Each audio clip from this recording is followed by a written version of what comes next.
was kind of gross coming back, not gonna lie. Yeah. Yeah, Every time. every time. Every time. Howdy, sir.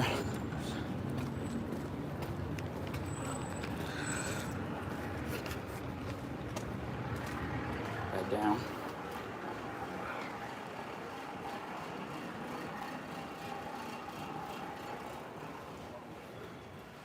But as we look at those things, how did those experiences that our ancestors lived, how did that form us? God laughed. Excuse me. Grandfather talks about going from the Hondo Valley, that's where my family's from, and going into Roswell, which is about a 75-mile trip, but we can do that in an hour depending on passenger drive, and head to early in the morning. We'd load the wagon, camp out, go shopping in the morning, or the next day, and start to get back. And sometimes it got dark on the day to sit on the horses, carrying the lanterns. It's part of our history. I know that the Historical Society is starting to put all of this together. What a great place for our kids to go and learn about the history of Valencia County. So when we're studying New Mexico history, and you see names, it might be your relative. Can we open up learning to those students? And we want to make sure that we're valuing people have a lot of staff that are in our district. We don't want to understand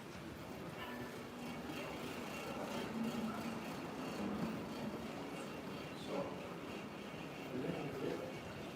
we need that understanding. To develop that understanding, we don't want to punish them for that.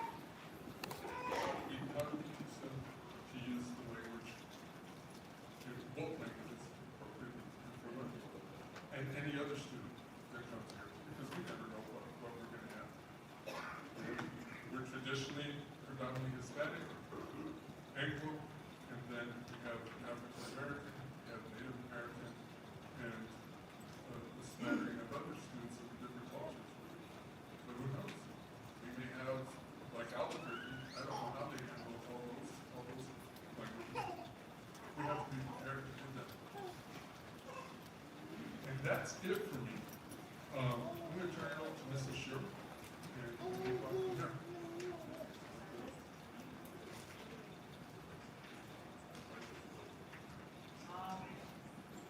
Thank you, Mr. Sanchez. Those were some amazing stories. So, on behalf of Belen Consolidated Schools, I want to thank you for your care and concern for being here today. This is a fantastic part of our community, and I really honor each and every one of you. Thank you. So, I'm going to follow up a little bit on what Mr. Sanchez covered, which is cultural responsiveness and why it's important.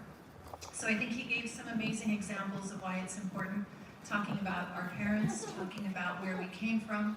Those of you that grew up in New Mexico, we come from a rich background where diversity for us is very normal. It's one of the things that brought me back when I left for California, is the fact when I look around, I see all sorts of different people, and we get along. If diversity is normal, I don't know why they're talking about it. That's one of the things I love about here. So I want to thank you in advance for being respectful, calm, and tolerant. Again, my name is Tomasita Murphy Oshiro. That's a lot, right? I graduated as a Belen Eagle in 1987, whoop, whoop, and I'm the HR director now. So why is being culturally responsive important? I think we heard some great stories about it. One of the things that some of you may know about, and some of you may have heard about, is the lawsuit, Yazzie Martinez versus the state of New Mexico. How many of you have heard about that lawsuit? It was huge, and it took quite a lot of years. And what happened is that there were people that challenged the state because they were failing to provide students, especially low-income, Native American, English language learners, we call them ELL, and students with disabilities, with the programs and services necessary for them to learn and thrive. This was a huge lawsuit, and it really changed the way that we started to look at education here in New Mexico. And I think it was a really important check for us to think about. So what happened with this lawsuit? So Judge Sarah Singleton ruled that all New Mexico students have a right to be college and career ready, and that the state is failing to meet this obligation. In violation of the state constitution, she stated that the state has failed to provide students with the programs and services that prepare them for college and career. Some of these programs you're going to recognize, and this is where it came from. So not only is it a quality pre-K, which we have, but it's not just a K3+, we have the K5+ program. We have the extended learning, we have dual language, and we have a culturally and linguistically relevant education. Social services, small class sizes, and sufficient funding for teacher recruitment, retention, and training. So again, there's those words. So this is not a new idea, that we need to be culturally relevant and culturally responsive. All right, so some other things that we've been taking very seriously, because nothing is more important than to care for your children and to make sure that they're safe, which is addressing racism and bias, and this relates to House Bill 43. So this year we did something a little bit different. Somebody could look up the full Usually bill we in the have a chat. big kind of Appreciate you. assembly, and there's like the band playing, and it's pretty cool, and everybody wears like their best blend shirts, and it's pretty exciting. But this year we did something a little bit different. This year, what we did is all of the district leaders went to each site, and we talked about different things that we felt were really, really important in a small kind of personal setting. And this year, we talked about racism and bias. And really what we wanted to make sure is that starting from the top all the way down, that we are providing Belen with a system of education that is anti-bias and anti-racism. Are we gonna end racism forever? No, but it's a good place to start. And it's a good place to make sure that our children feel safe and accepted and valued every day. So this is reflected in our policy. This is not a new policy. This is one that Belen has had for a great many years. And it says, all personnel employed by the district are expected to relate to students of the district in a manner that maintains social and moral patterns of behavior, consistent, again, with community standards and acceptable professional conduct. So I just want to let you know, if you feel like your child or anyone has experienced racism, on our website we do have a hotline that you can call. You can always call me, HR director, let your site principals know, because it's very important to us. So I did see some misconceptions about Title IX, and I want to make sure that I'm clear about what Title IX is and what it is. So Title IX back in the day used to be just really making sure that what the boys had, the girls also had. Do you remember that? So if there was like a boys football team and we were spending $20,000 on it, then we needed to make sure that we were spending equally the same amount of money for the girls. And what this did over time is it really changed the dynamics, not just of sports, but it changed the education levels of women, so that now it's not unusual. In fact, for some of us, it's the norm to have female doctors, female lawyers, where in my mom's age, right, that wasn't quite the case. So it's really done a lot of good. Well, the law's changed, and it's expanded, and what it covers is it prohibits sex discrimination in any education program or activity receiving federal financial assistance. So, sex discrimination includes people that are pregnant, your sexual orientation, and your gender identity. It covers all of that. And to be clear, what we're really, really making sure is that no one is ever a victim of sexual harassment, that we put a stop to that. And we know that it's not okay. There's this old phrase that we used to say, boys will be boys, oh honey, he's just teasing you, he really likes you. And we know that that's not true. We know that this makes people feel devalued, and it makes people not want to come to school anymore. And that's exactly what we're trying to combat. We want everyone to come to school. We want them to graduate, and we want them to be amazing members of our community. So I'm not going to read this, but we also have our non-discrimination and equal opportunity as part of our board policy. Again, it's not new. I do want to let you know, if you feel that your child or anybody that works in Belen schools is a victim of sexual harassment or is being discriminated against because of their sexuality, I'm the Title IX coordinator. Please let me know. It's on our website so that we can take care of it. So, in conclusion, Seems to be a being lot more culturally victim mindset responsive propaganda. means making sure that all students, and from my perspective, staff, are treated with respect and tolerance. We know this, it's not new. It's what we've all grown up doing and believing in. Learning about different cultures, we used to call this back in the day multiculturalism, leads to understanding and empathy. We realize we all have value and commonality. It doesn't matter the color of our skin, our religion, what gods we pray to or what gods we don't pray to, the amount of money that we have, or sometimes the amount of money that we don't have, which adults raise us, our physical appearance, our sexuality, our abilities, our first language, or our ethnicity. Here at Belen, and I really believe this because I'm from this town, we believe that cultural responsiveness will reduce discrimination and bias and provide a safe learning environment for all of our students. Thank you for your time, I appreciate it. I'd like to introduce Ms. Renee Sanchez. She is our Assistant Superintendent of Academics and Curriculum. Yeah, this was in Belen, New Mexico. Belen High School. Hello everyone, again I'm Renee Sanchez, and I'm going to talk about K-12 social studies standards, the overview.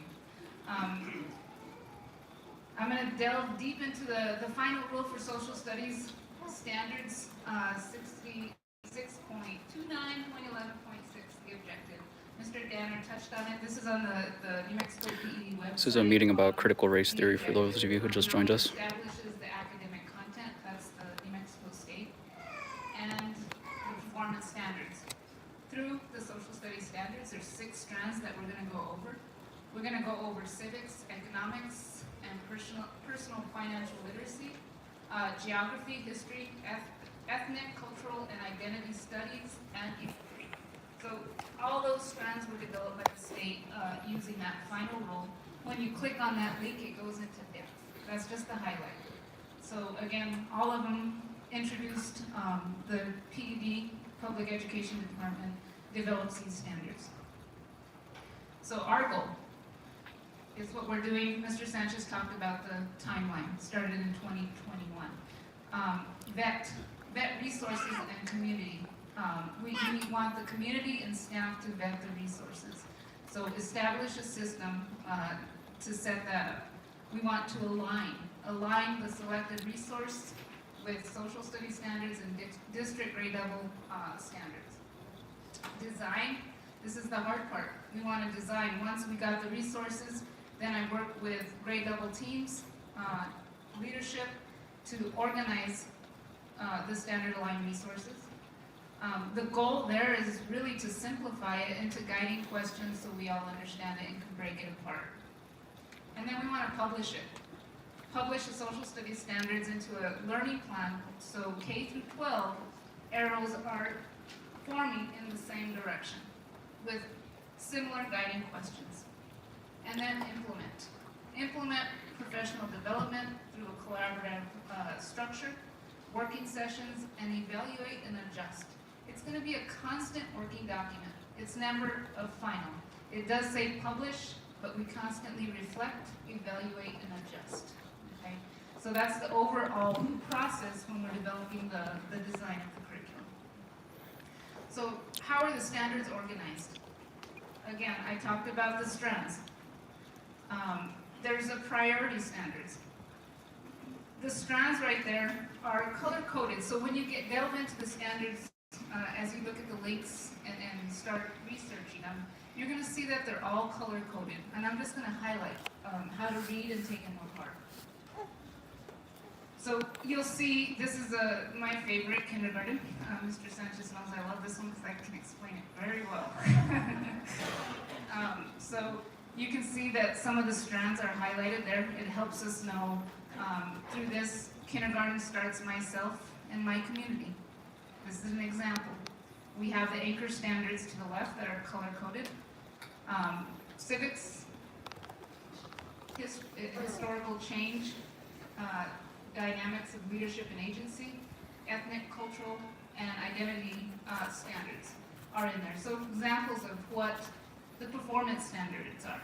K-10, 11, 12, 13, and 14 all are embedded into the strands. So if we look at civics, identify the local, state, and national symbols. That's an example of what students need to know how to do. Compare traditions found in communities over time. Demonstrate an awareness of community leaders. And as we get into ethnic cultural, sequence important events in your life and identify how individuals are similar and different. And so the whole overarching purpose, when you look at the comments that all of us have discussed, it really delves into the uniqueness of every child. Because you look at a family, and a family has morals and values.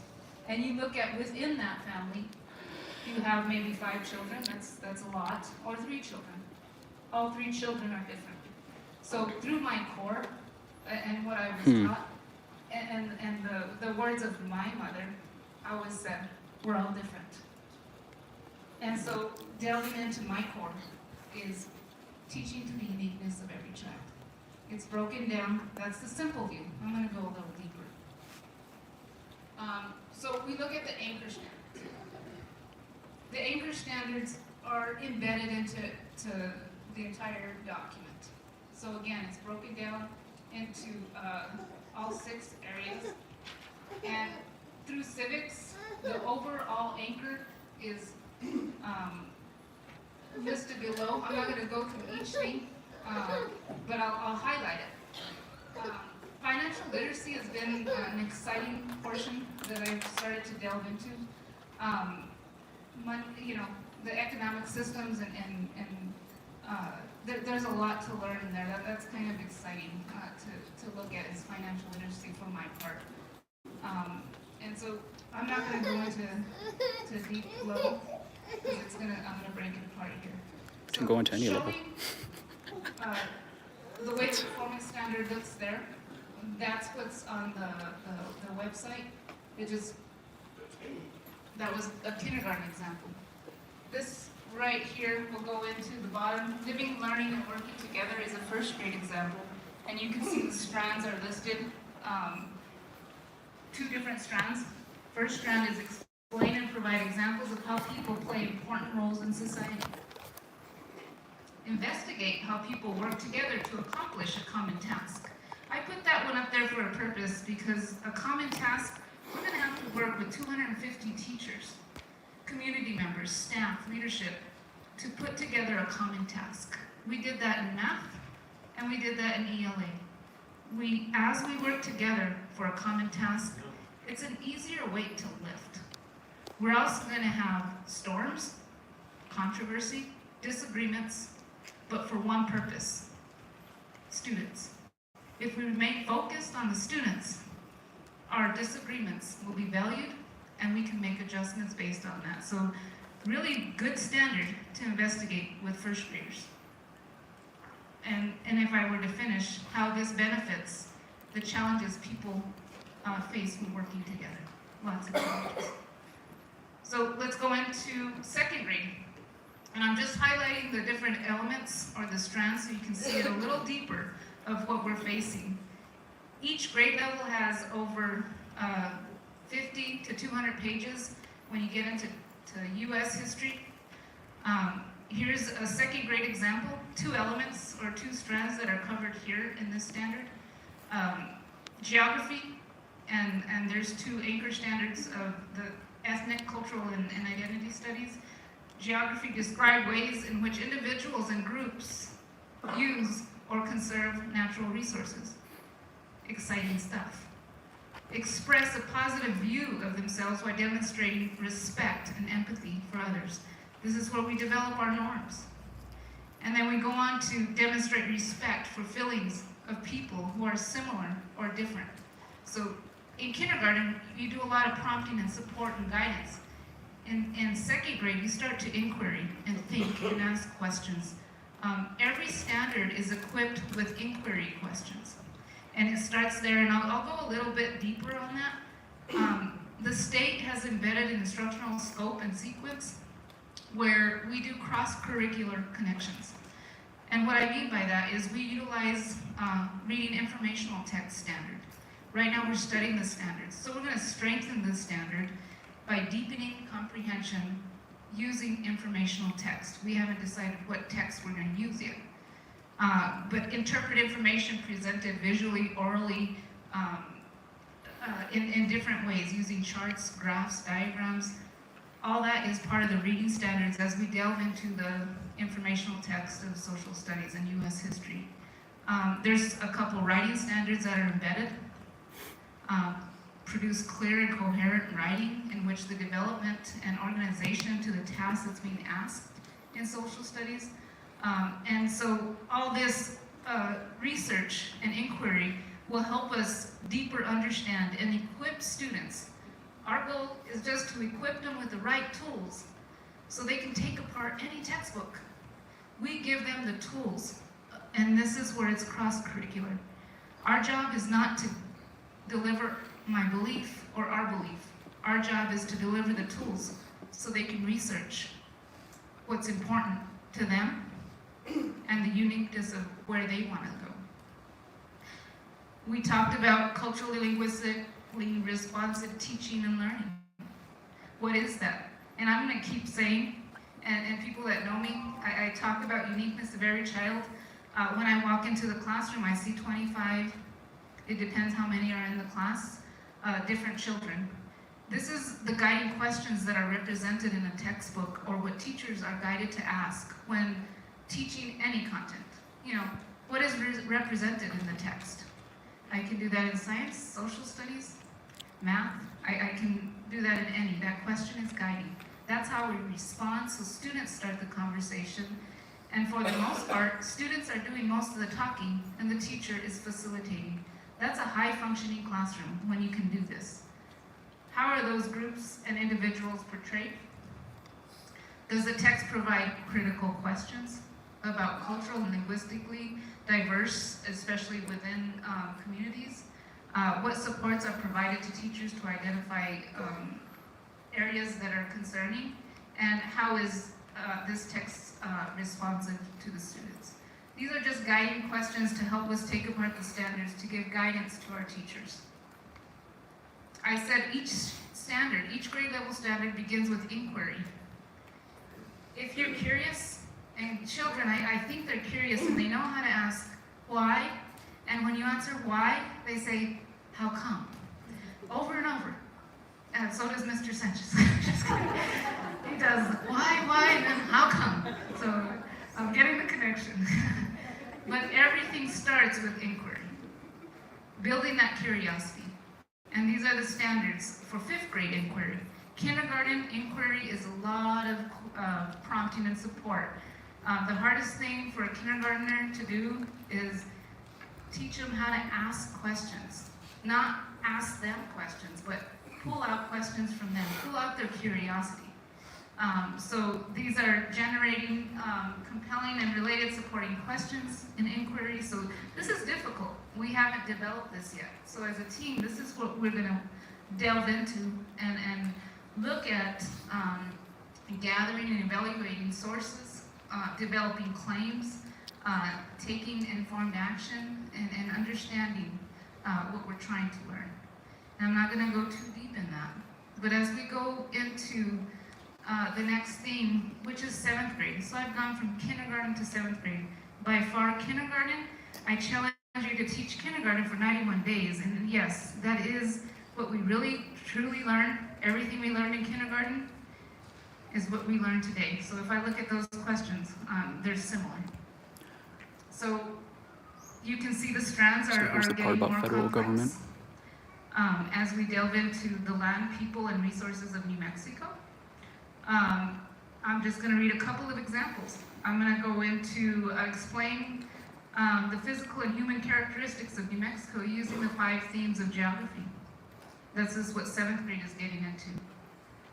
I'm gonna go down to analyze how groups maintain their cultural heritage and how we see this heritage through symbols, traditions, and cultures of our state. Evaluate how society's responses to different social identities lead to access barriers of various demographic groups in relations of various societal institutions. Getting a little deeper, including but not limited to education, healthcare, government, and industry. As we delve into 7th grade, here's 8th grade. Identify and analyze the economic specializations of 13 colonies. Compare and contrast the causes, demographics, and results of the American Revolution. Discuss the role of religion in the 13 colonies and how much wars did that impact? What were the causes of it? Examine the demographics of the colonies. Talking about just Belen or New Mexico and the arroyos and what's the term? Raw, which I learned. He taught me arroyos was similar to raw. Bringing in that culture. So we do, in our classrooms, we identify every student and their interests so that way we can be responsive. High school, world history. So I've taken you a walk from kinder through 12th. This is US history. Here's power, dynamics, leadership, and agency. Investigate cultural and historical developments within societies with attention to belief systems, ideologies, the arts, science, and technology. And then I'm just gonna highlight another one, the compare and contrast the various origins, indigenous, forced, voluntary, or identity groups in world history. What has happened? So things that we can study and finding the right resources to teach the standards that are out there. How do we assess it? This is going to be exciting part is assessing their learning. What guidance we have been given is using the acronym VAB, Validate, Affirm, Build, and Bridge. And there's some guiding questions that can help assess their learning so students are doing most of the talking. How is your classroom representing? This is an example of 4th grade standard. Guiding question. My classroom believes, my classroom enjoys, people in my room are, and they're all guiding questions. If we go into affirm, learning about symbols, in 4th grade you learn about symbols, helped us understand how different cultures and heritages, I can't speak now, are represented in the state, and what does that symbol mean? What did you learn about different cultures? And then how did your class resolve disagreements during your discussion about this? So lots of fun stuff. We talked about our layered systems of support. Not everyone can comprehend at the higher level thinking, so we have to do different layers by delving into instructional supports. And this is what grade level teams and departments are going to dig deeper into is, what kind of vocabulary do we need to pull out of our instruction? What strategies will support a variety of learners? So these are different ways that our teachers are going to utilize to provide different strategies. So this is just the process overview. There's a lot to go over and next steps. I could stay here and go deeper and deeper. This is going to take a lot of work from community stakeholder meetings like we're starting here. There's going to be more. What's forthcoming will be focus groups and standard alignment. I'm going to invite community members to about 4 of our sessions as we delve into the standard alignment so that way you guys can see, if you're interested, to see how teachers break apart the standards and come into a common way of teaching with guiding questions to support those standards. Long process, and there'll be that standard alignment and focus groups that'll be forthcoming as well. There's also a Superintendent's Equity Council. There's quarterly meetings with that where we can get feedback. Again, I talked about the grade level department collaborative work sessions. That's where I'll invite community to that as well.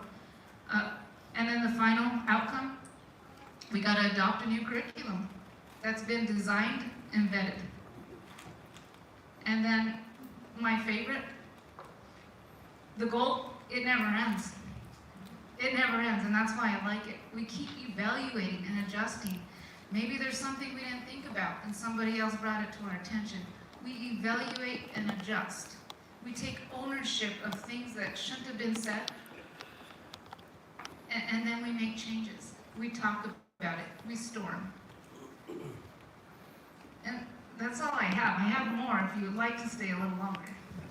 But Mr. Danner, questions, comments, concerns? We're going to start now with the process of allowing you to ask questions, etc. I'm going to, so that we have some order, I will recognize who will speak. What we'll do is either form a line down either side if you wish to speak, and then I will recognize you, and then as part of the process, Mr. Sanchez, Ms. Sanchez, Mr. Oshiro, somebody will either attempt to answer the question, or we will try to be involved in the discussions. What we're trying to do is to make sure that you see what we're doing. There's nothing to hide. We're telling you that TED tells us what the curriculum is. It is now up to our professional staff to develop a curriculum that meets the needs of our community. Now, is it going to meet everyone's needs? No. Is it going to meet most of the needs? Yes. But we have to make sure that we only have one thing in mind: the education of our child. That's the only thing that counts: the education of our child. And so, we will start with the questioning process. Anyone? Yes, sir. Please state your name and then we'll try to answer. Yeah, my name's Sean Gibson, and I think that the presentation displays maybe my concern about the standards. The presentation was directed by the standards, and it had a lot to do with identity, it had a lot to do with diversity, but it didn't have a whole lot to do with history or geography or sociology or anthropology.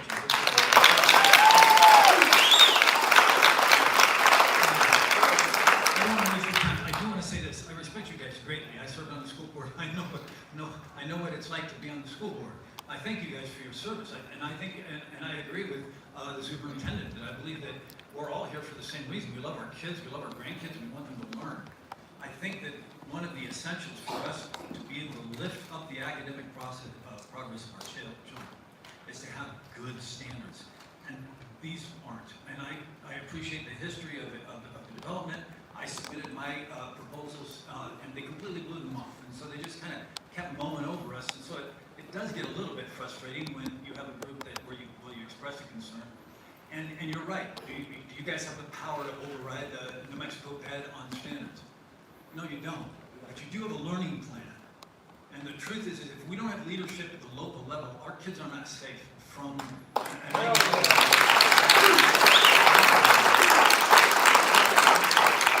have to be able to do is, I think, is our dependence is to really look at how can we make sure that our kids know things like Alaska is not an island off the coast of California. Because that's what we're having. On the other side of the border. Yeah. They tell me that all the time. So basically my question is, I appreciate the standards here, but do you guys understand how desperately we need you to take leadership to protect our children?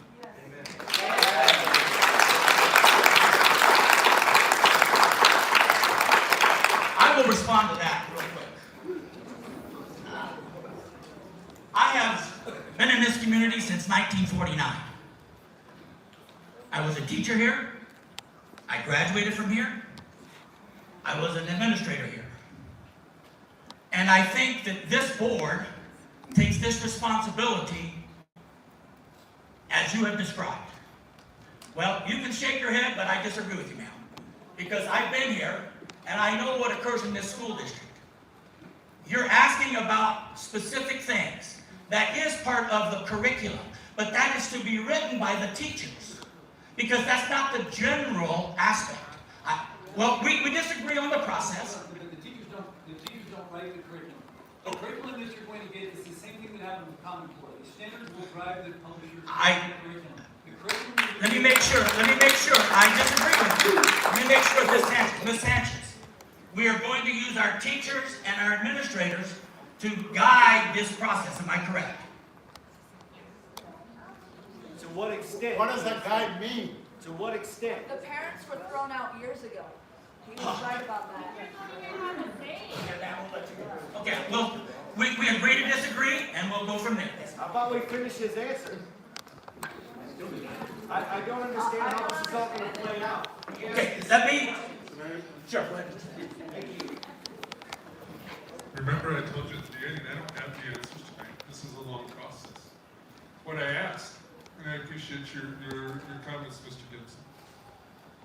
Give us a chance. Let us formulate this, be part of the process. And if, I don't know, set a date, June of 2023? May of 2023? If you don't think that we're doing a good job, tell me then. We are working to... Say that again? No, it won't. No, it won't. Go through an orderly process. It won't, but give us a chance to put it into place, okay? That's all I ask. That's what government said about COVID. My name's Chris Salazar. My family's been here since the start of New Mexico. Education in this country came about to benefit the next generation so that they could go to college and be prepared for college, or to go into a career and be prepared for a career.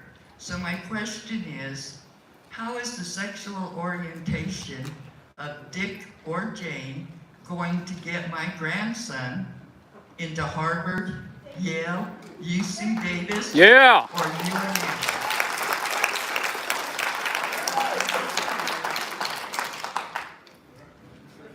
Isn't that what you're adding to the curriculum in civics and social studies?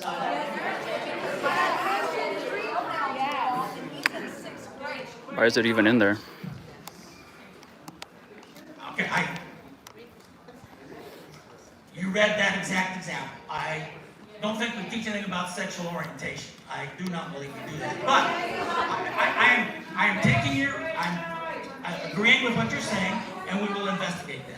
We will look into it and see what we're doing. Because from my knowledge, I was a principal, etc., and from what I've read in the thing, It's literally in the we are not slides. doing it, and we're not doing it in the classrooms. Now, there is a lot of talk about misinformation, so I want to make sure that I will respond to you. Either me or Mr. Sanchez will respond to you about what we're doing in the Belen schools regarding that issue. Is that okay with you? Okay. Make sure I get Excuse your... me, but on this paper, you guys. Just a minute. No, we didn't have that out, sir. We didn't have, sir. Please sit down. Please sit down, sir. Please sit down, sir. Please sit down, sir. Okay, ma'am, would you please tell him that that's the article you handed out? Please tell him that. It's not for the schools. I'll tell you exactly what it is. I did yesterday, I took the standards, I went through and I used to use a standard computer search to just look at word frequency within the standards, try to see what is the focus of them. I did read through all the standards, and there's an awful lot of identity, and this is just essentially how many times the word shows up in the and so, but I like to be held accountable to the things I say, so I printed it so that people could hold me accountable to my own words. And so, Yeah, that's not from the Belen schools. That's not from the Belen schools. Yes, sir.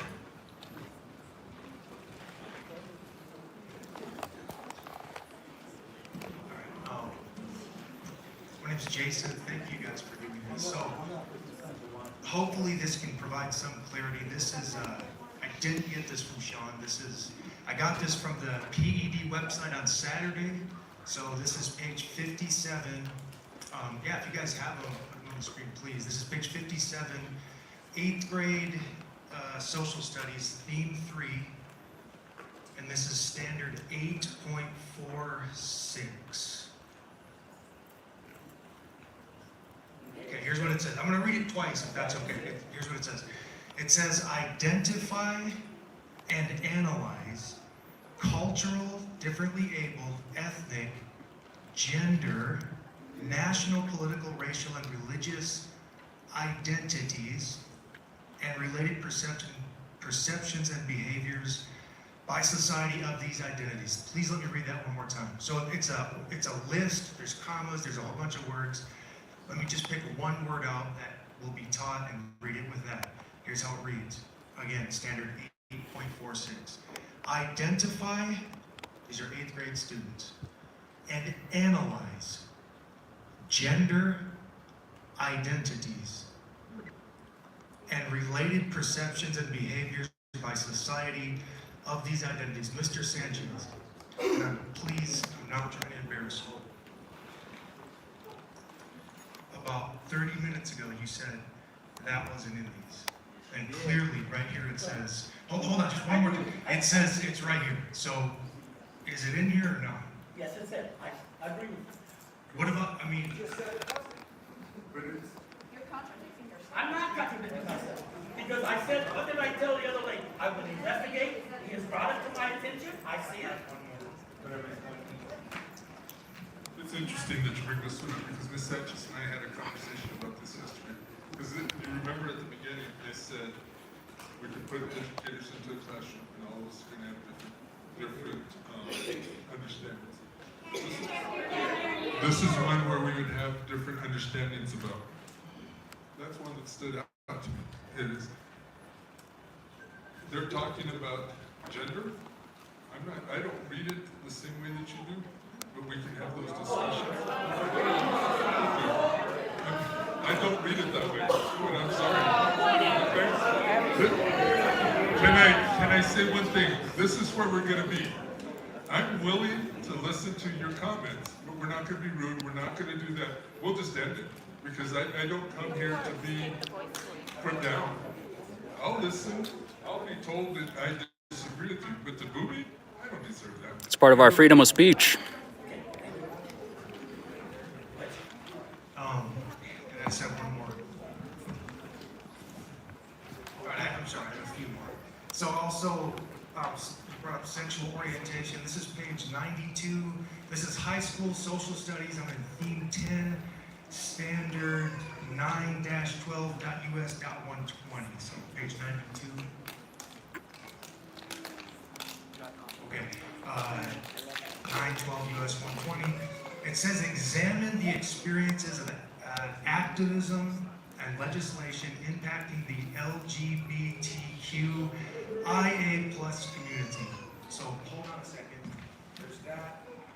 This is page 98, still high school social studies, standard 9-12WH.30. Here's what it says.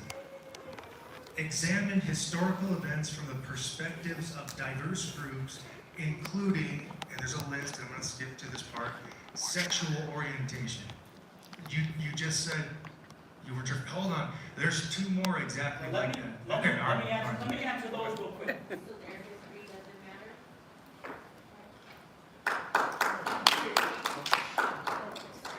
As we go through a learning environment, it is my opinion, as an educator, that you must teach diverse opinions. LGBTQ is a diverse opinion. It is my opinion. Just a minute, please. Not have a place in Please, school. please. The role of education is to inform people about different things. Well, that's your opinion. That doesn't have to be what. You guys work for us. You work for us. No, sir, I'm elected by you. I do not work for you. I'm elected by you. We pay your salary. We pay your salary.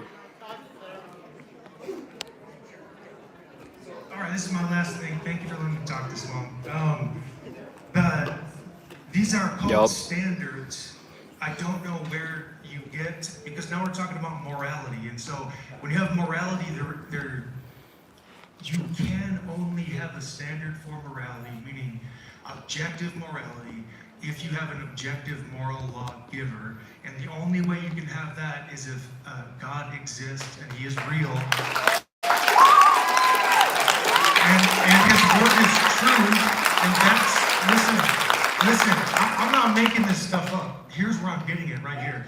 Everything that everybody else has said is their opinion. This is what the word says, and the word directly opposes those standards I just read. Good job.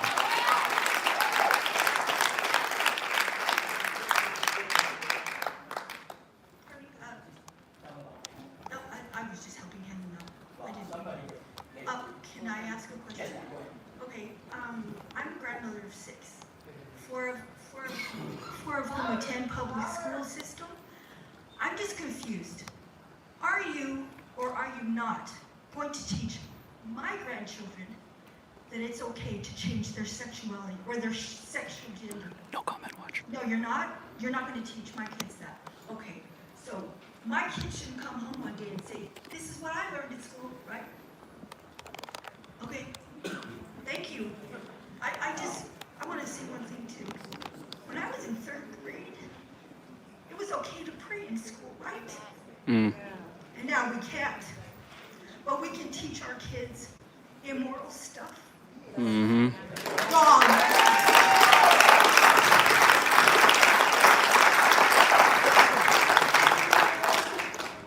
I happen to be a member of First Baptist Church Berlin. So, what you're telling, yeah, it is good. I'm very happy to be a Christian. So what you're telling me is no different than what my beliefs are. But we are educators and we must educate. You need to stand up. Go ahead. What's your...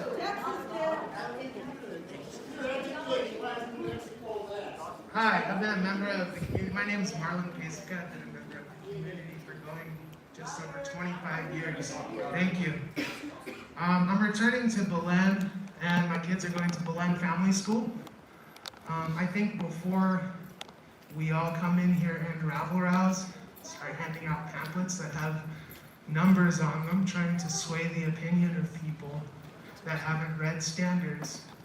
Take a look at the standards for yourself first. If the standards that are being brought in means that a trans kid coming into the community has a better chance at life, then I think that's a good change. Nobody here is telling you that they're removing Jesus. And the fact that you can't pray in schools, They already did. it's not factual. It's not, it's really not factual. And you know what? I'll be straight up with you. I'm a flip-flopper. I was on that side of the fence before. And this spreading of misinformation, handing out papers with numbers on them, it's not connected to any real information. Take a look at the actual standards. Take it from a teacher who's actually taught New Mexico history. There's not a problem with teaching millions of years and where we came from.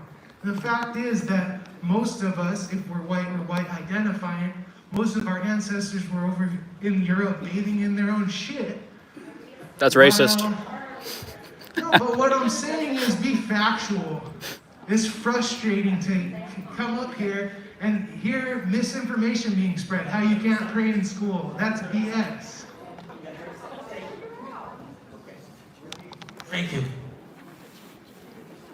Hi, I'm Cassandra Johnson. I've been a member of this community, born here, raised here, parents born here and raised here, grandparents raised here, all the way around. My kids are half African American and half Hispanic. At the beginning, you said that we need to teach racism so kids are not bullied.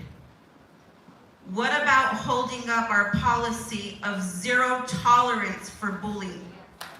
Why do we need to teach it?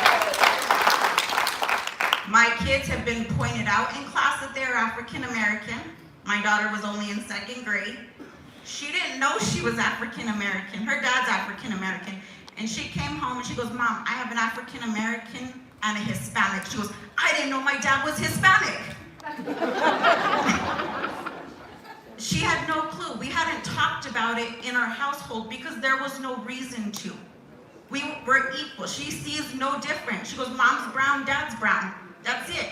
but she got taught it at school and pointed out how she was different. You don't need to teach racism. You need to uphold your zero tolerance for bullying. And instead of a slap on the wrist for bullying for the way she looks on the streets, that's a hate crime. You can be arrested for that. Why is it a slap on the wrist in school?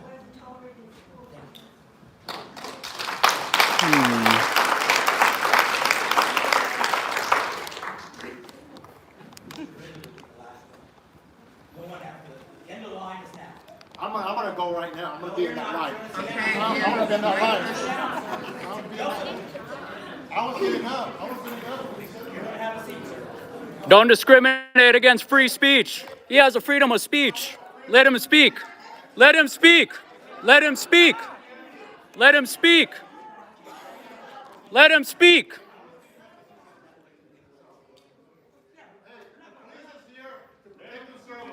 Sir, you're gonna come up here and speak, and then we'll answer your question. Let's go. Get up here. Get up here. Go ahead, bro.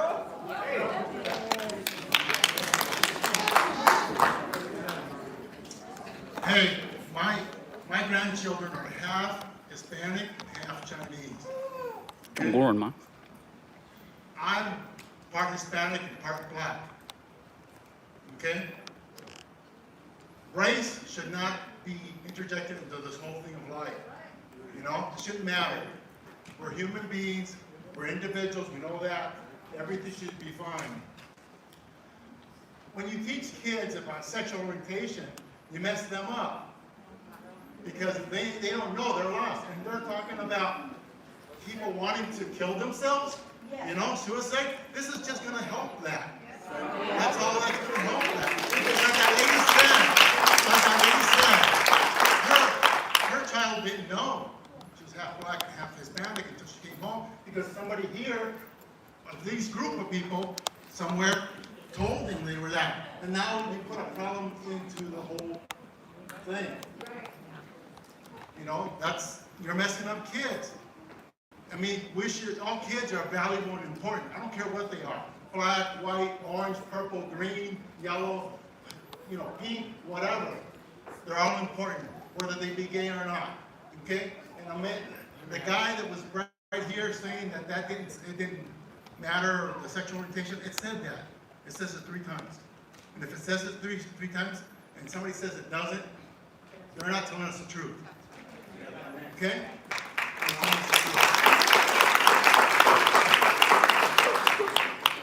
You know, the other guy talked about religion, and I remember I'm going to say this, it has to do with religion, I'm sorry, but it's a story that's a true story in the Bible. It talks about the men that came to Jesus and said, hey, this woman's an adulteress, you know, this and that.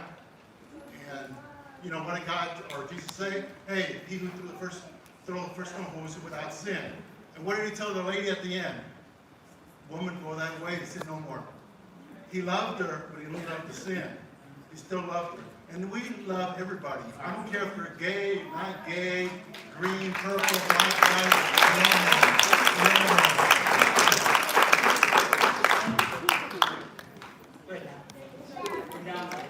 Okay, my next question is, I believe there's 1,090 students here at Belen High School this year. Okay, well, let's say that 800 is the majority of that. Why don't we take the time to worry about passing the majority on our test? That they 25% is not a good percentage, and neither is 10% in math. We need to focus on what our children need to make it in the world. Totally agree with you on that. Hi, I'm Angel Partain. I have 2 kids in the schools here, one in La Promesa, one at Belen High. Basically, my question is last year my son did come home, you know, shortly after the shutdown, I know that this was going on. My son came home and he was reprimanded for using a wrong pronoun against somebody. I do not teach fairy tale in my house, I teach fact. There's male and there's female. What am I to do if my son comes home reprimanded once again? Because their education is important. orientation. I don't even tell my kids who they can and cannot be. Nobody can get a hold of you. I mean, we've called the schools. I've left 1,000 messages. I haven't gotten a call back on any of them. So. I disagree. Come on over. Of course. You come over here. Call him at the office.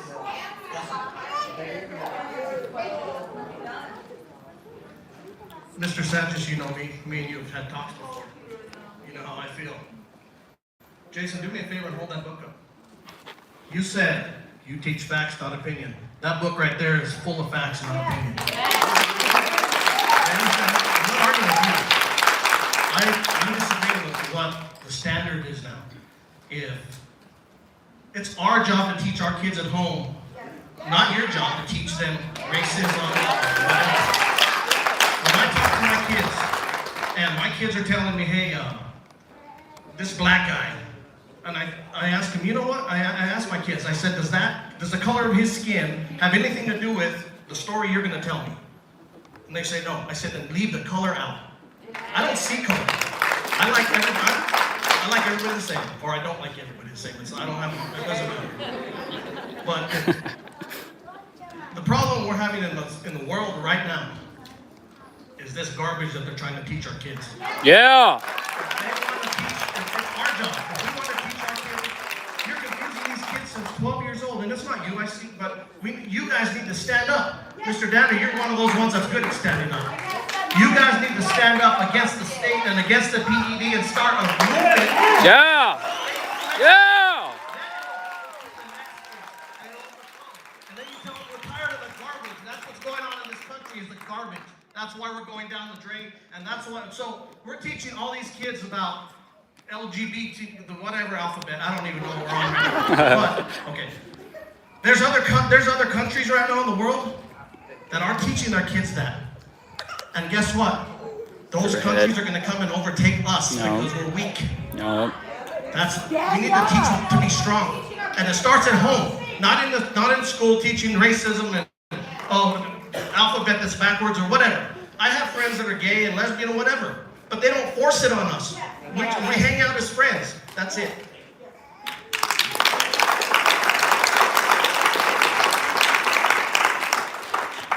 My name's Percy Dunnigan, and about 30 years ago, I made an oath to support and defend the Constitution of the United States. And so my question has to do with Title IX.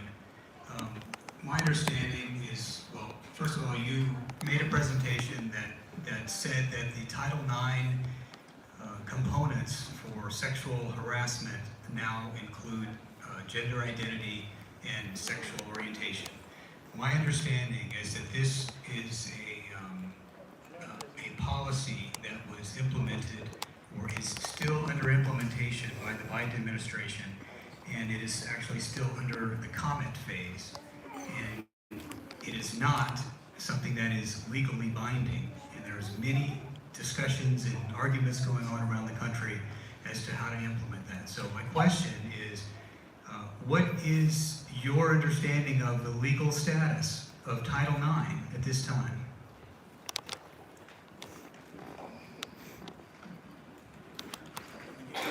Interesting. Thank you.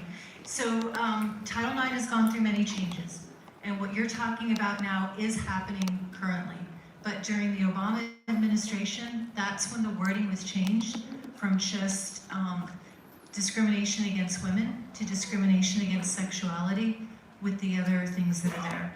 So this is currently the federal law, but they are right now, you're right, the Biden administration is looking at it because during the Trump administration, some of the things were changed a little bit. And that was more about the evidence that you needed about whether it was a Title IX violation. Does that make sense? I've done some research regarding athletics and this, because in the past, Title IX was strictly athletics. In the last 4 to 5 years, it's moving away from athletics towards sexual harassment, and sexual harassment takes many forms. So I think that I think your question is well-founded, and I think we need to investigate how or where our data is, and then we can make that available on our website so that we can answer your question. Yes, sir. Okay, we're down to 4 left, Mr. Brendan, and the 2 that snuck in on. Mr. Danner, you said I'd get the last word. Tomorrow, my wife and I'll be married 43 years, and I knew I wasn't going to have the last word after years of experience. I'm in a unique situation, and I praise the Lord for the situation I'm in. My name is Lynn Wrigley. I apologize. Not for my name that I didn't give.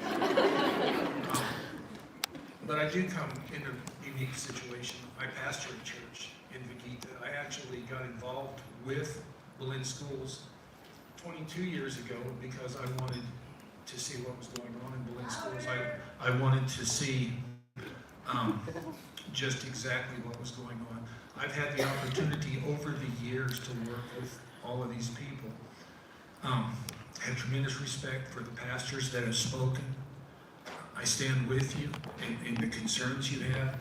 What I understand this meeting to be was the introduction, and I think that you all have a good feel for where the community stands, and I understand there's differing places there, but I encourage us to be very careful to be involved and engaged in this process.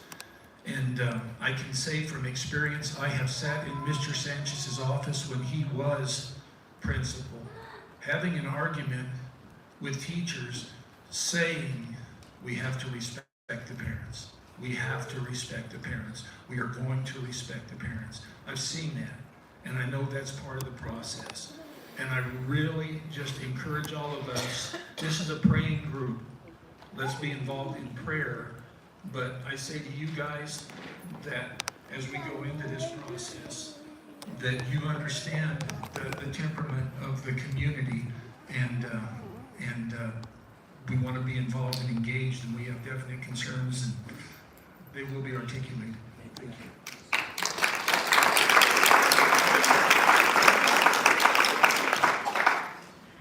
Hi, my name is Alma Prieto, and I have 2 small children currently in the Belen school system.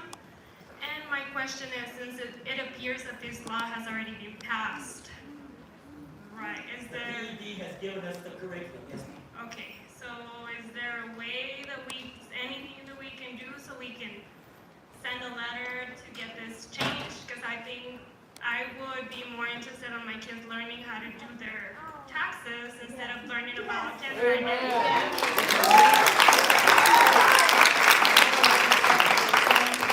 Get involved in the committee so that you can be part of that process of identifying what needs to be taught and what doesn't need to be taught. Okay, my next question is, since... You didn't even try on that one. Okay, Didn't even try. So, since this law seems to be had passed during the pandemic 2021, is there any other laws that we should be concerned about that you guys are passing under the rug while nobody's watching? I think that all these laws should be published. I take offense to that. I totally take offense to that because we are in public. We're here today listening to you. So next. If you, well.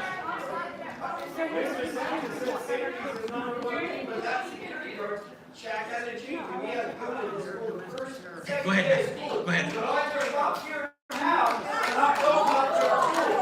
Stop. Yes, ma'am.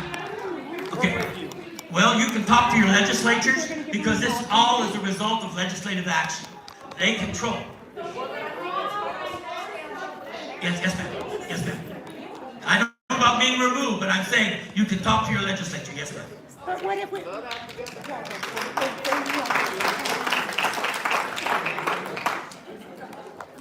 My name is... let's go ahead.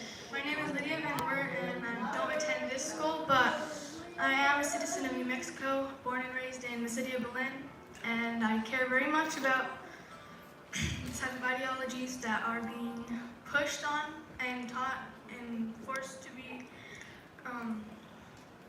implemented in the schools here.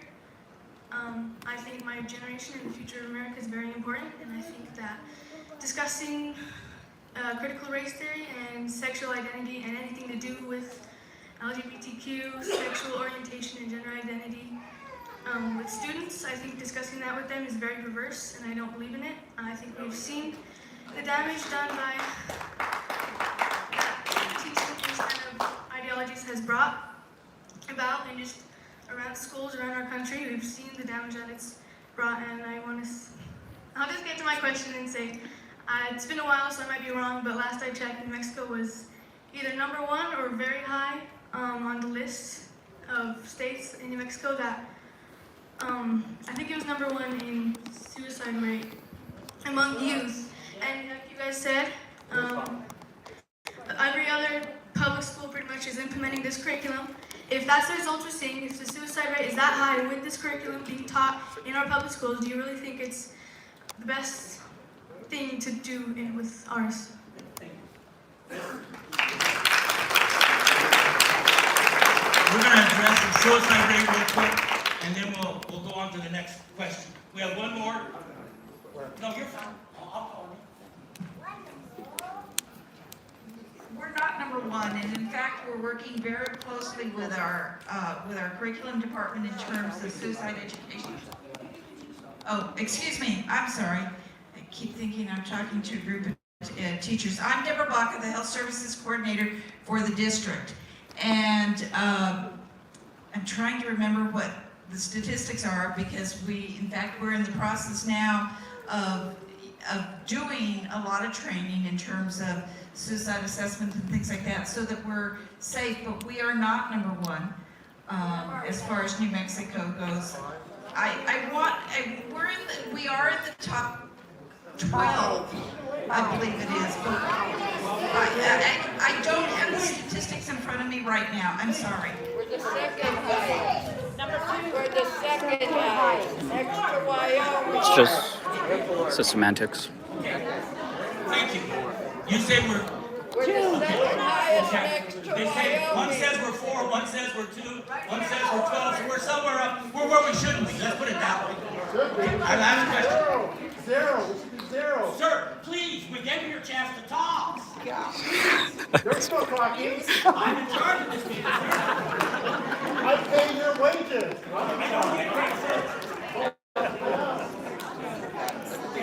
All right, my name is Jason Peck. I'm the assistant pastor of Calvary Chapel, Rio Grande Valley. We're in the business of doing God's business. And one of the biggest lies in America that's destroying us is that truth is subjective and facts are relative. I appreciate you guys, and it took a lot of courage for you to have this open meeting. Most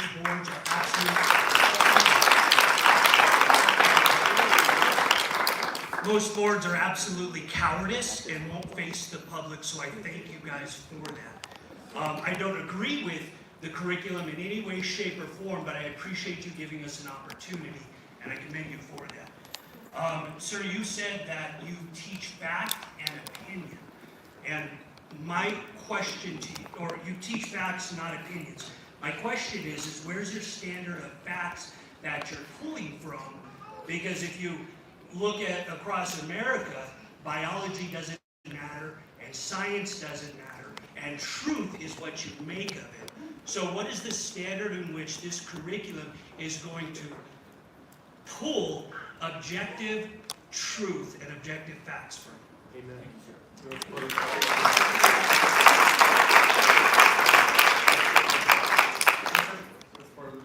That's part of the process of what we're doing now, sir. Okay. Thank you so much. Oh. Mr. Dad or Mr. Sanchez, that's the Mr. Zuckerman. I don't know the other ones. Look, you guys are on board. You see the majority of what people are believing in this town of Gillette. We're different than any other town in the state of Mexico. I agree. If the football games and stuff, they say, yeah, it's Gillette. You guys see how he feels. You guys need to make a stand and say, you know what? We're not going to teach that now. And if you guys have to take a leave or absence or whatever, then do it. That's for our future. Let me make. We need to close this out. But I think the most important thing that we have learned tonight is that our community wants to be involved in the process. We don't want it. Well, okay, thank you, everyone. The meeting is adjourned. Thank you. Shut up, no way. Hey, remember, vote, save your children. When is our next meeting going to be? We have not scheduled it yet, but it will be on the website. It will be on the website.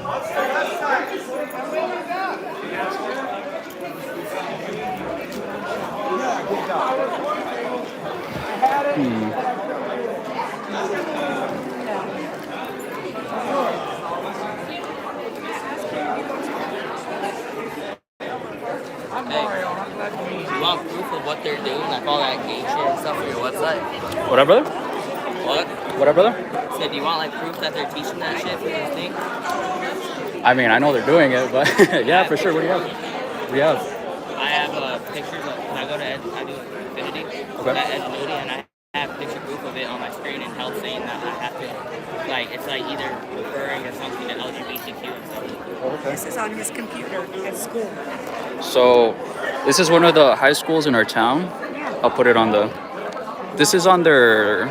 On what is it? E2020. E20. So, you load up the laptop, and this is. Infinity's an alternative high school. Everything's taught on computer. Do you mind being on camera or? I would rather not. Okay. Infinity is an alternative high school. Everything's taught on computer through E2020. This is one of his classes. Okay, so this is the software they use to teach? Yeah, it's his health class. Health class, okay. And I went down to the main office raising 7 kinds of health. Go ahead and screenshot that, guys. I went down to the health office and raised 7 kinds of health. And I was told, let me get it for you.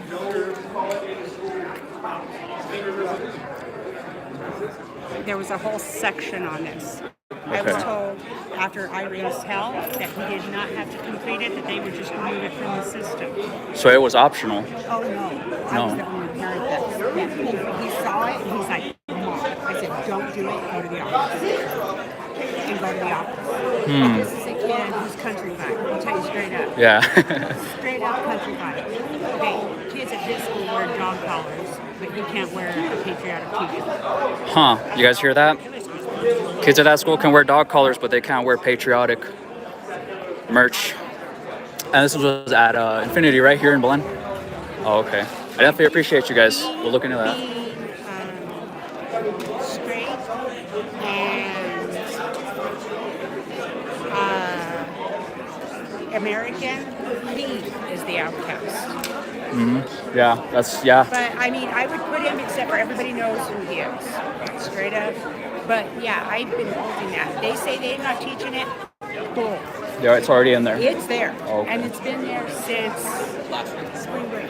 Yeah. Spring break. We definitely appreciate you guys. They went, when they left for spring break and they came back, it was on the system. Definitely appreciate you guys. But it's there. If you guys want to recap and all that, it's on YouTube. The YouTube channel is Another Camera. So. Yeah, but they're lying. It's there. It's definitely Oh, for sure. For sure. Appreciate you. Yes.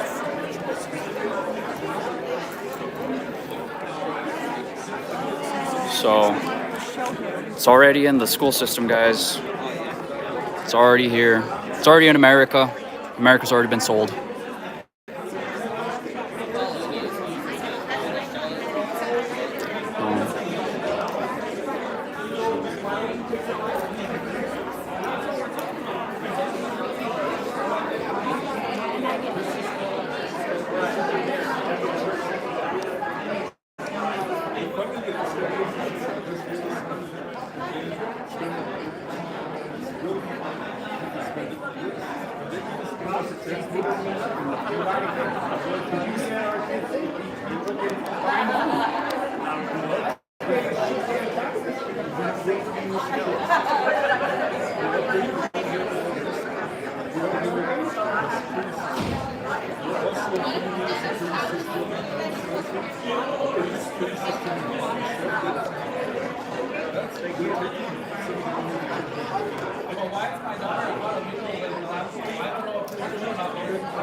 They don't have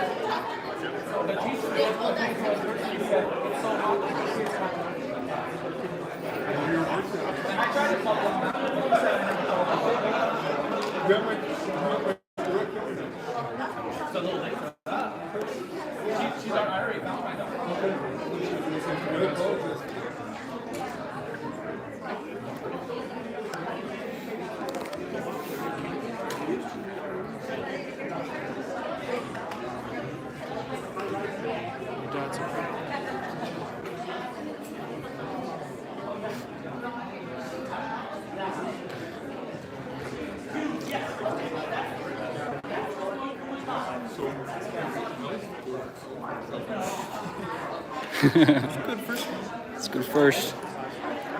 Damn communists attacking every day.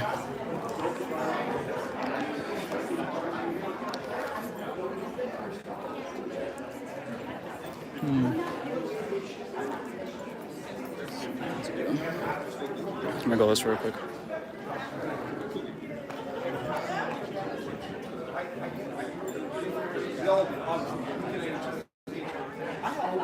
I can come wherever I go. But if we're going to talk about the safety of our children, why don't we do the greatest opportunity that we have? I mean, let's have gates there. Lock them up. Let's lock those gates. Post things up where nobody can push in and out. You know, I appreciate everything that you do. You guys are educators, but we need to do. You know what I mean? So, I'll try it again. If you do it again, I'll record it. And I'll say it to that guy. Yeah, that's cool.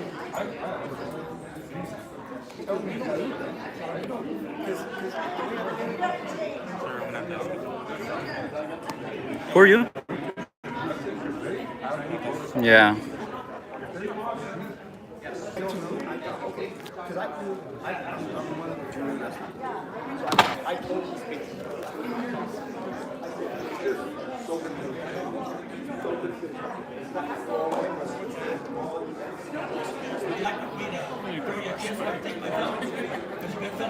Yeah. Did you go to Central? What was that? Did you go to Central? Maybe. You did. Yes, you did. I knew it.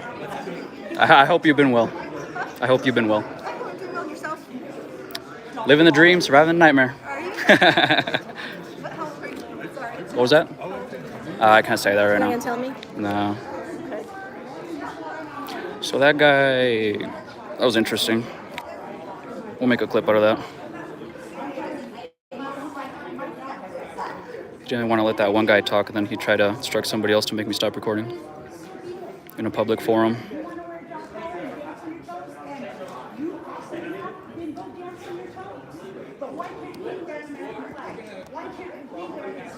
But kids can wear whatever they want. This is a distraction. The American flag's a distraction. Miss Manning, how are you? Okay, so that's a distraction. So kids wearing antennas and stuff all over is not.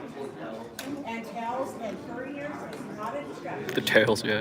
Okay, because you cannot discriminate against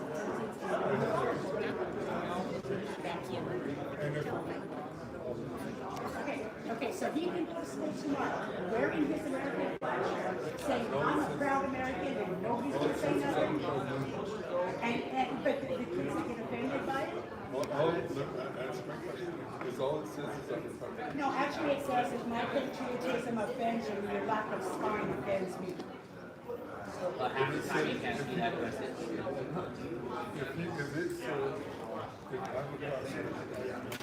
It says your lack of spine offends me. There's nothing wrong with that. Okay, so he's gonna go to school, and I don't have to leave work because he's in trouble. I'm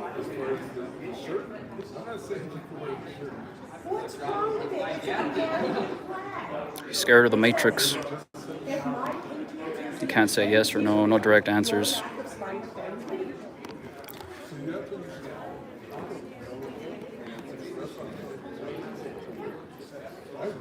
Okay, so I paid $80 for a sweater, but I can go in school if you can find it. I'll take it. Come on, my love.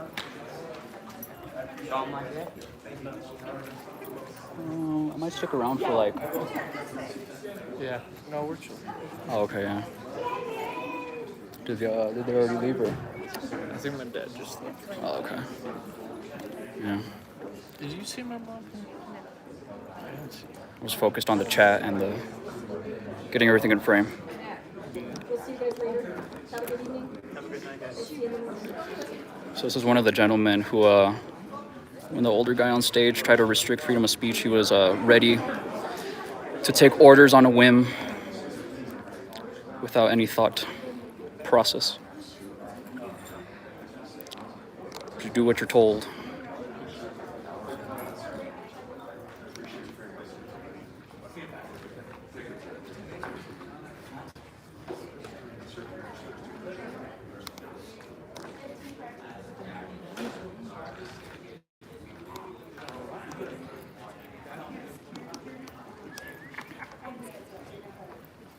This guy's funny.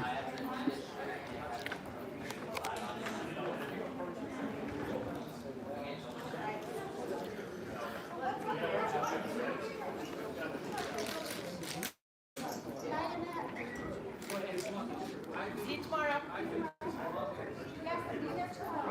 Oh no. I guess they never said that.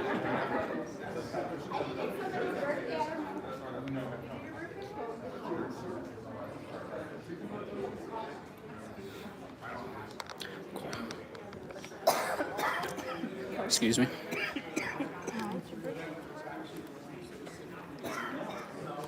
You can allocate it that way. You can actually allocate it. Right, exactly. Anytime there's going to be an increase in the council will be. Cool, so that was very interesting.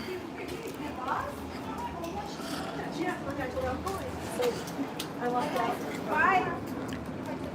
Hello. Hi. Do you know my Melanie?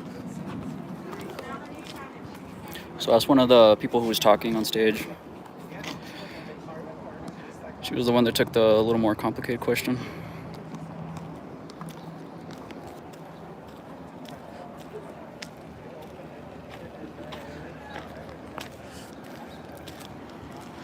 We'll get some cars leaving. So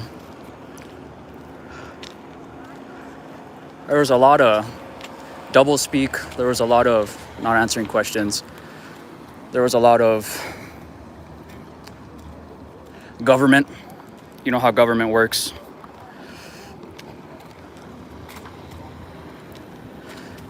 You know, everybody seems to have forgotten about the last 2.5 years. You know, trust the government, all that. People seem to have forgot that you can't do that anymore. We the people have to be on the offensive. We gotta call out stuff we don't like. If we don't want it, we don't like it. It's our right to deny it. I appreciate all of you who tuned into this live broadcast. I should have the full video up tomorrow. I appreciate y'all that tuned in. If you dropped a like. So we'll definitely try and make the second meeting. Once again, guys, hit like, hit subscribe, hit share. Description has all the links to all the other social medias. We have our Cash App down there if you want to support the fight against tyranny. I'll see you guys on the next one. Peace.